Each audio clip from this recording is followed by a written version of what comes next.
साल की पहली एकादशी पर भूल कर भी मत करना ये काम, वरना जिंदगी हो जाएगी बर्बाद। नमस्कार दोस्तों, श्री गणेशाय नमः। आपके अपने वास्तु मंत्र 467 यूट्यूब चैनल पर स्वागत है। दोस्तों, ज्योतिषियों के माने तो पौष पुत्रदा एकादशी पर कई मंगलकारी ग्रह बन रहे हैं। इन योग में लक्ष्मी नारायण जी की पूजा करने से साधक को अक्षय फल की प्राप्ति होगी। साथ ही घर में खुशियों का आगमन होगा। इस व्रत की महिमा का गुणगान शास्त्र में निहित है। इस अवसर पर बड़ी संख्या में श्रद्धालु देव दर्शन के लिए मंदिर जाते हैं। सनातन धर्म में एकादशी तिथि का विशेष महत्व है। यह दिन पूर्णतः जगत के पालनहार भगवान विष्णु को समर्पित होता है। इस दिन भक्ति भाव से लक्ष्मी नारायण की पूजा की जाती है। एक साल में 24 एकादशी मनाई जाती है। अधिक मास होने पर एकादशी की संख्या 26 होती है। इनमें पुत्रदा एकादशी, निर्जला एकादशी, इंदिरा एकादशी, देवशयनी एकादशी एवं देवउठनी एकादशी का विशेष महत्व है। हिंदू कैलेंडर के मुताबिक पुत्रदा एकादशी का व्रत साल में 2 बार रखा जाता है। इस अवसर पर श्री हरि नारायण जी की विधि विधान से पूजा भक्ति की जाती है।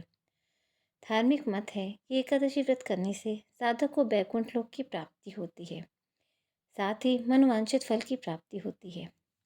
लेकिन क्या आपको पता है कि कब और क्यों पुत्रदा एकादशी मनाई जाती है और साल 2025 में कब पौष पुत्रदा एकादशी है?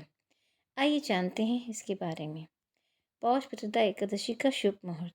वैदिक पंचांग के अनुसार पौष माह की शुक्ल पक्ष की एकादशी तिथि की शुरुआत 9 जनवरी को दोपहर 12:22 पर शुरू होगी। वहीं पौष पुत्रदा एकादशी तिथि का समापन 10 जनवरी को सुबह 10:19 पर होगी। सनातन धर्म में सूर्य के उगने के बाद से तिथि की गणना की जाती है, इसलिए 10 जनवरी को पौष पुत्रदा एकादशी मनाई जाएगी। पौष पुत्रदा एकादशी को बैकुंठ एकादशी भी कहते हैं। पारण।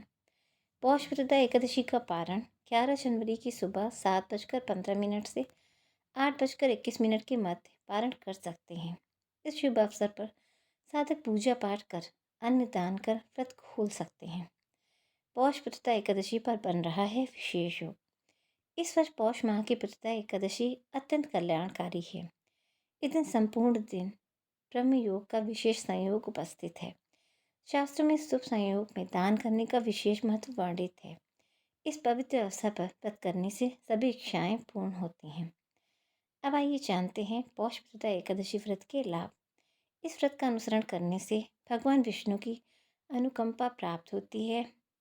यह न केवल संतान सुख को सुनिश्चित करता है, बल्कि जीवन के विभिन्न पहलुओं में प्रगति और परिवार में शांति का संचार करता है। यह व्रत संतान की सफलता और उनके स्वास्थ्य के लिए भी किया जाता है। पौष पुत्रदा एकादशी उपाय नंबर 1। पौष पुत्रदा एकादशी के दिन संतान कामना के लिए पति पत्नी सुबह जल्दी उठकर भगवान श्री कृष्ण की उपासना करनी चाहिए। इसके बाद संतान गोपाल मंत्र का जाप करें, फिर प्रसाद ग्रहण करें। इसके बाद गरीब लोगों को दान दक्षिणा अर्पित करें और उन्हें भोजन कराएं। नंबर 2। संतान की प्राप्ति के लिए पौष पुत्रदा एकादशी के दिन पीले रंग के फूलों की माला श्री हरि भगवान विष्णु को अर्पित करें और उनके माथे पर चंदन का तिलक लगाएं।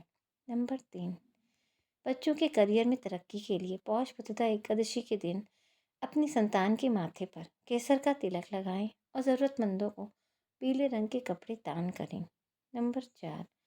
बच्चों को आज्ञाकारी बनाने के लिए पौष पुत्रदा एकादशी के दिन सुबह नहाने के बाद भगवान विष्णु की पूजा करें, फिर एक आसन पर बैठकर 108 बार ओम नमो भगवते नारायण का जाप करें। नंबर 5। बच्चों को पढ़ाई लिखाई में तेज बनाने के लिए पौष पुत्रदा एकादशी के दिन भगवान विष्णु की विधि विधान से पूजा करते हुए विद्या यंत्र की स्थापना करें, फिर उस यंत्र को बच्चे के कमरे में रख दें। अब आइए जानते हैं पौष पुत्रदा एकादशी की कथा। सनातन शास्त्रों में वर्णित है कि राजा सुकेतुमान की कोई संतान नहीं थी। इसके लिए राजा सुकेतुमान और रानी शैब्या दुखी रहते थे। उन्हें यह दुख सता रहा था कि मृत्यु उपरांत उनके पूर्वजों का उद्धार कौन करेगा, कौन उनके पूर्वजों को मोक्ष दिलाएगा। उत्तराधिकारी न होने के चलते उनके पूर्वजों को दर दर भटकना पड़ेगा। उनकी आत्माओं को न शांति मिलेगी और न ही मोक्ष की प्राप्ति होगी। यह सब सोच राजा सुकेतुमान राजपाट त्याग कर वन में चले गए। वन में उनकी मुलाकात ऋषियों से हुई। उस समय राजा सुकेतुमान ने अपनी व्यथा सुनाई। तब ऋषियों ने राजा सुकेतुमान को पौष पुत्रदा एकादशी का व्रत रखने की सलाह दी। यह जान राजा सुकेतुमान पुनः अपने राज्य लौट आए। इसके बाद राजा सुकेतुमान और रानी शैब्या ने पौष पुत्रदा एकादशी का व्रत रख भगवान विष्णु की पूजा की। कालांतर में राजा सुकेतुमान को पुत्र रत्न की प्राप्ति हुई। उस समय से यह पर्व हर वर्ष पौष महीने में मनाया जाता है। दोस्तों, आज की वीडियो में हमने जाना कि पुत्रदा एकादशी का शुभ मुहूर्त क्या है और इसके क्या लाभ हैं और पुत्रदा एकादशी के उपाय, पुत्रदा एकादशी की कथा। दोस्तों, आज की वीडियो आपको कैसी लगी कमेंट में ज़रूर बताएं। वीडियो आपको अच्छी लगी कमेंट बॉक्स में जय माँ लक्ष्मी लिखना ना भूलें। माता लक्ष्मी हमेशा आप पर अपनी कृपा बनाए रखें। दोस्तों, वीडियो को लाइक शेयर और चैनल को सब्सक्राइब कर लें ताकि हमारी आने वाली हर नई वीडियो का नोटिफिकेशन आपको मिलता रहे। वीडियो के अंत तक बने रहने के लिए धन्यवाद। Thank you.